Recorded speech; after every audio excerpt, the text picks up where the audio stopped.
Hey, good afternoon, everybody. It's about 12:13, if you will. And, so let me see something here. Yeah, actually, it's 12:14 now, but anyway, we got 15 minutes to try to do this.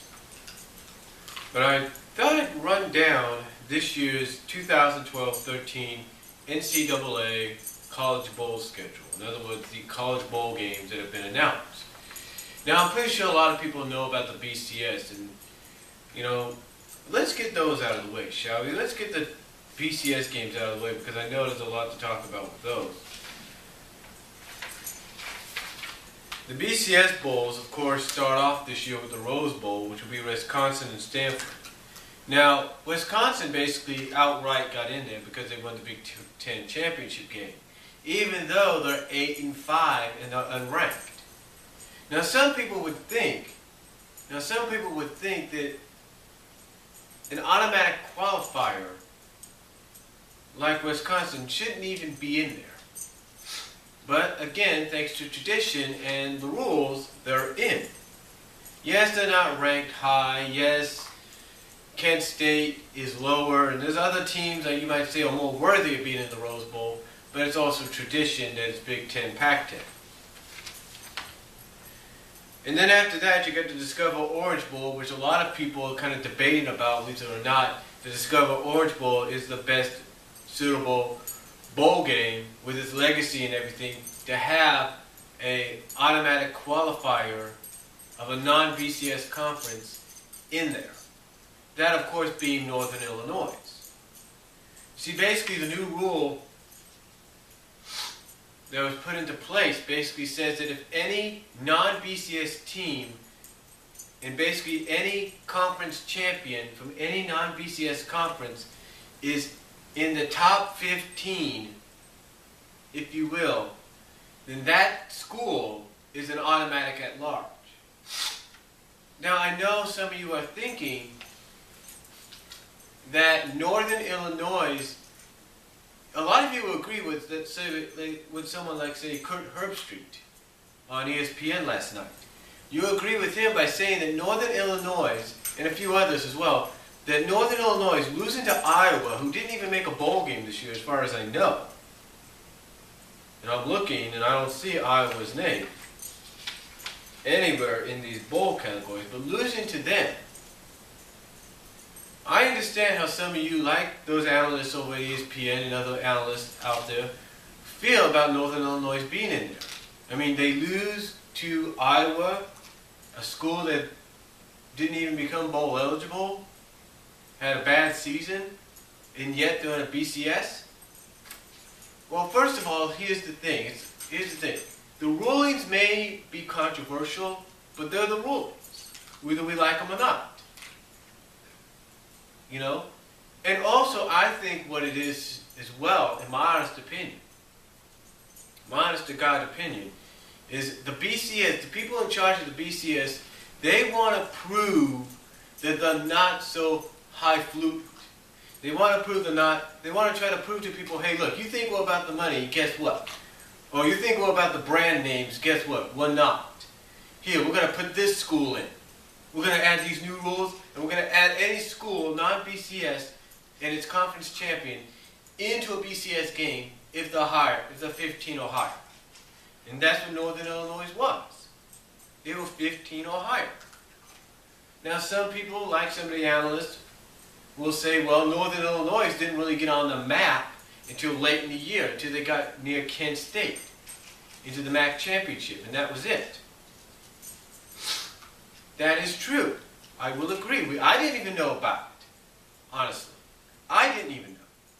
But again, it's to prove, basically the reason the BCS is doing this, the reason they're going to the Orange Bowl committee that is, and the BCS is doing this, is to try to prove the detractors wrong, try to prove the critics wrong by saying, hey, you think we're just about the brand names, the big names, the more well-known schools out there? Well, guess what?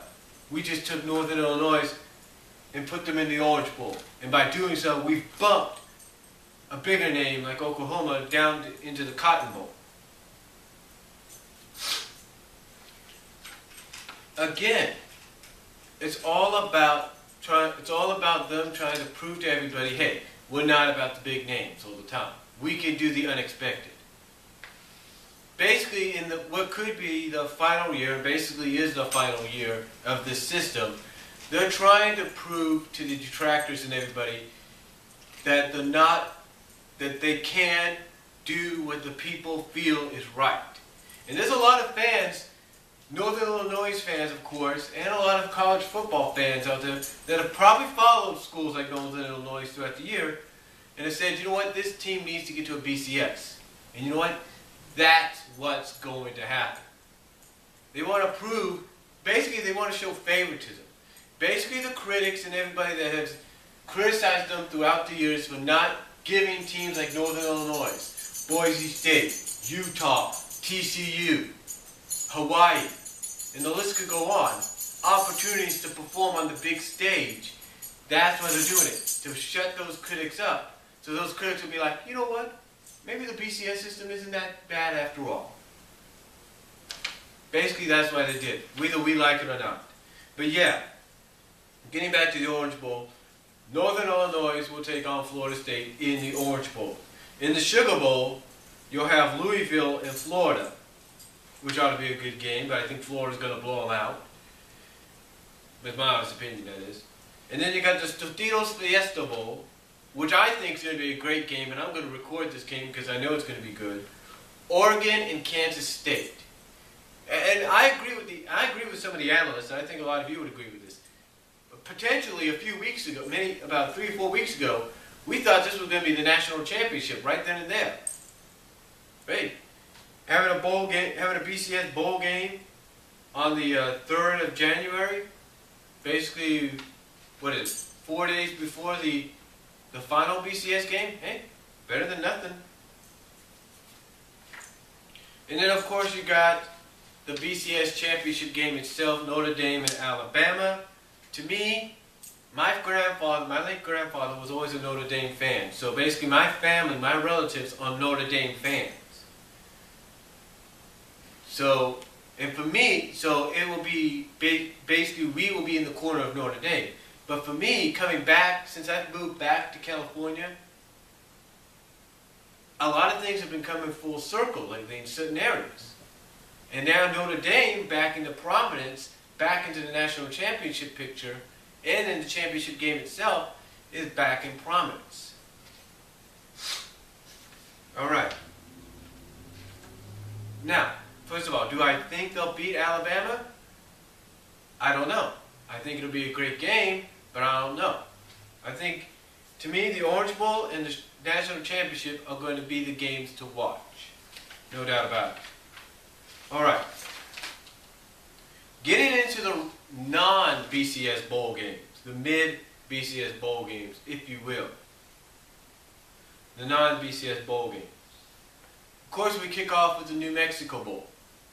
It'll be Nevada and Arizona on the 15th. Basically, a week from this Saturday, they will kick off the bowl season in New Mexico, Nevada, and Arizona. The famous Idaho Potato Bowl, or should we just call it the famous Idaho Bowl, whatever you want, or the Potato Bowl, whatever you want to call it. Also on the 15th, also a week from this Saturday, Toledo and Utah State. Now, I think the first bowl game of the year might be good. Toledo and Utah State, I think I got to lean towards Utah State. The Poseta Bowl on the 20th, 5 days later, the Poseta Bowl on the 20th of December, BYU San Diego State, basically a rematch of old Mountain West rivals. Ought to be good. I give San Diego State definitely home field advantage, but we'll have to see what happens there. That's a toss-up. Then you got the St. Petersburg Bowl, UCF and Ball State. I have to go with UCF, but Ball State could pull it out. The New Orleans Bowl, East Carolina and Louisiana Lafayette. You might say East Carolina's got the shot. Louisiana Lafayette seems good. We'll find out. That's another toss-up. The Las Vegas Bowl, Washington and Boise State, you got to go with Boise State. And of course, Boise State's one of the schools that has an argument over the fact that they didn't get into a BCS bowl game, or they didn't get the automatic bid. Then you got the Hawaii Bowl, Fresno State and SMU. I have to go with Fresno State. They've looked very strong this year. Little Caesars Bowl, Western Kentucky and Central Michigan. Western Kentucky in the first FBS bowl game. Central Michigan has been there before. I have to go Western Kentucky. I'm going to go Western Kentucky to win this one because they're going to want it more. Because it's the first bowl game, and they're going to want it more.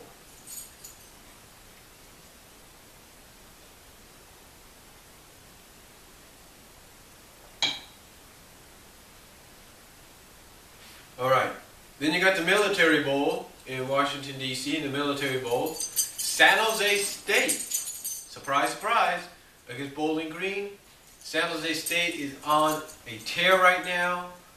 I believe San Jose State moving into the Mountain West may have a tougher schedule next year, but I've got a feeling if this is any indication of what they can do, right now I'll call it. I think San Jose State potentially could be next year's BCS buster. But San Jose State, Bowling Green, hey, I'm a Bay Area guy. I got to show favoritism, man. I'm going with San Jose State. Then you got the Belk Bowl, Cincinnati and Duke. I got to go with Duke on this one. Because, yes, even though they're 6-6, Duke's going to want it more because it's the first bowl game since 1994. The Holiday Bowl, Baylor and UCLA.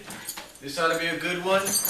I will go with UCLA to get the win. I like Baylor, but UCLA has been really, except for the slip-ups against Stanford, has really been showing that they belong in the elite. So I got to go with UCLA. And they also sort of have a home field advantage. Then the Independence Bowl, Ohio against Louisiana Monroe. Now this is an interesting aspect because this was originally hopefully going to be WAC versus Sun Belt. But what happened was Louisiana Tech's athletic directors wanted to negotiate to go to other bowls because they felt, I guess, the school was worthy of something more than just, the Independence Bowl. Well, because of that, Louisiana Tech has been left out of the bowl season.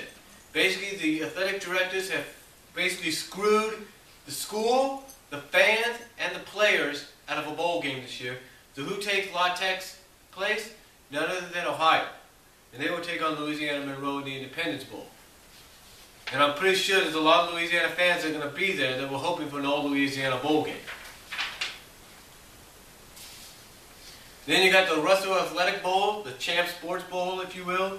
Rutgers against Virginia Tech. I got to go with Rutgers on this one. Mighty Key Bowl of Texas, or Mighty Key Car Care Bowl of Texas. I'll just call it the Mighty Key Bowl. Minnesota, Texas Tech. I gotta go with Texas Tech because they got home state advantage there. The Armed Forces Bowl, Rice and Air Force. That's a toss-up. See what happens there. The new era, the Pinstripe Bowl. Rematch of old Big East rivals, West Virginia and Syracuse.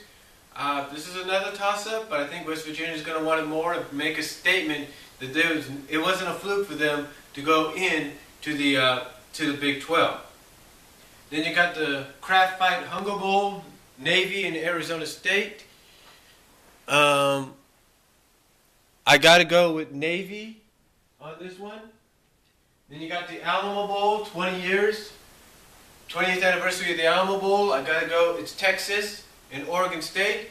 I got to go with Texas because they're going to want to prove something. And I will be back with part 2 on this.